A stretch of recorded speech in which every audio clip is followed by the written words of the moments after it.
Huwag agad magalit kung makulit ang anak mo. Huwag agad magalit sa ingay, sa kalat, at sa paulit-ulit na pagtawag ng pangalan mo. Dahil darating ang araw, lahat ng ito'y magiging alaala na lang. Yung batang ayaw kumain kung wala ka. Yung iyakin na gusto'y lagi mo siyang karga, yung kulang ka sa tulog dahil sa paulit-ulit na pag-iyak. Balang araw, titigil ang lahat ng yan. Tatahimik ang bahay. Malinis na palagi ang sahig. Maayos na palagi ang kama. Wala nang sumisigaw ng mama o papa sa gitna ng gabi.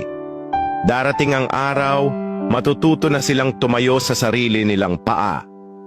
Magkakaedad na sila. Mag-iiba na ang takbo ng oras at bubuo na rin sila ng sarili nilang mundo, ng sariling pamilya.